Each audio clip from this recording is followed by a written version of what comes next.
What's up, everyone? Welcome back to my channel. Today's water change day. So you guys never see me do a water change because there's a lot of times for many years that I didn't do a water change on an aquarium for my own personal reasons, which I'm not going to get into. But with such a large aquarium as this one, this is a total 1,000-gallon aquarium. And because of that, when it comes to minor elements and stuff like that, not too much worried about the major elements or anything of that sort. I do run a calcium reactor. A lot of you guys already know that. But also, I just, utilize other things as well. But I think it's just going to be cost effective, and with just doing 100 gallons or so per month on this aquarium. Now, the importance is I would never tell anybody, first off, let me just say, I would never tell anybody not to do a water change. I think that's really plumb crazy, to be frank. Water changes does a lot of things. It helps keep up with the demand of corals, all the minor and major trace elements for a lot of you guys that are not running calcium reactors or anything like that. Also, but outside of all that, it also helps with the export of excess nutrients. Probably nutrients that you don't want. The levels are too high, so what do you do to combat those? It's simple. Just do a water change. Now, what I like to do before a water change is I like to clean my glass. So I use, obviously, just like anybody else, a magnet cleaner of some sort. In my case, I'm using the Flipper Max for this aquarium for 3/4 inch thick glass. Okay? So I like to give my glass a good cleaning, get the stuff off the glass, just like such. So I will do all that, right? Clean the glass, get everything done. Also, if you have MP60s and you're using the sponge filters, it's a good time to pull those off. Get a bucket of tank water or whatever, or go to the sink where the water's running, give them a good rinse. There's stuff that builds up in those filters, excess food that's just decaying and everything else. You want to do that. Also, you want to keep in your arsenal of tools for water changing, which I'm a big fan of doing. Even when I didn't do water changes, is a turkey baster. I love getting in there, blowing out all the cracks and crevices of the rock. Believe it or not, your rock is your main filtration.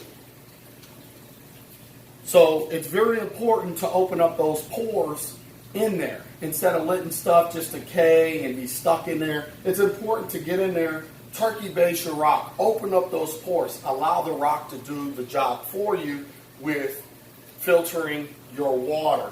I think it's a very good tool. Everyone should do it. And that's just me, actually. I think maybe that might be the first time I've ever told anybody to do something. So, you heard it first. Straight out of my mouth. I think everyone should invest in turkey basers. I think you should blow your rock out. It's very important as far as I'm concerned. So, yes, I'm telling you to blow your rocks out. So, definitely. Also, there's several other different methods of cleaning and getting water from your aquarium.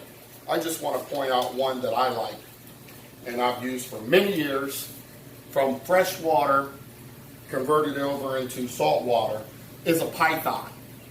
All right, these things come in different lengths, which I'll probably be getting a longer one at some point, but they come in different lengths.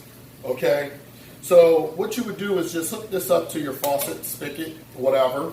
I use my utility sink down here in the basement. Also, I think a good investment also as well that everybody should do is get little strainers. So you can find it in the kitchen section with utensils and stuff like that.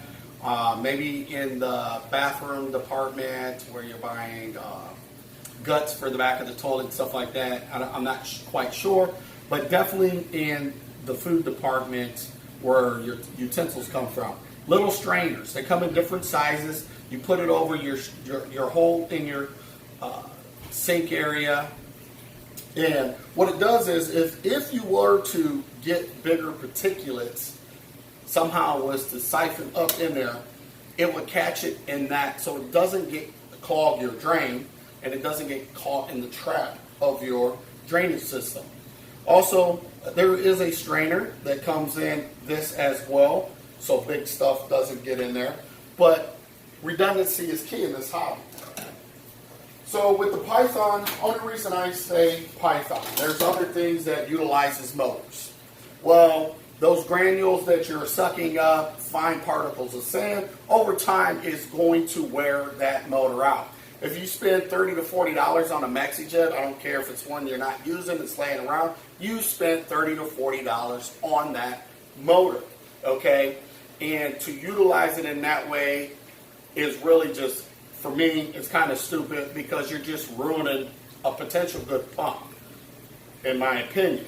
So that's why I like to utilize a Python. It's easy. You just hook it up to your faucet, turn the water on, it creates the siphon. Clean out your sump area, your bare bottom, even with your sand, you can still utilize it and control that you're not sucking up sand. After I'm done doing that, then I turn around and hook it up to my mixing station. And a pump pumps fresh salt water back into my aquarium. So that's what I'm going to show you today. I'll put on some music. I'll put the camera in an angle where you can see me actually getting in here into the sand and doing what I need to do. So let's get to it. I got a lot of water to pump in here and take out 100 gallons. So let's do it.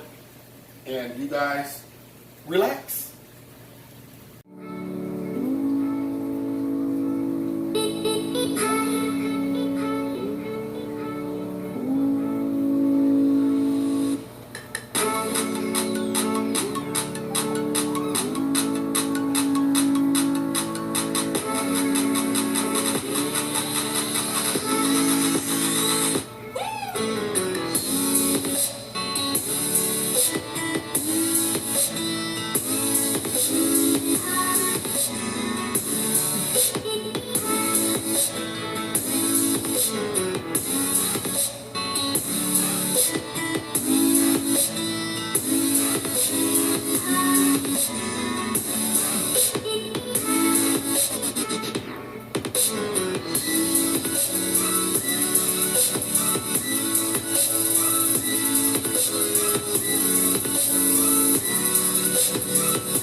Water change is now done.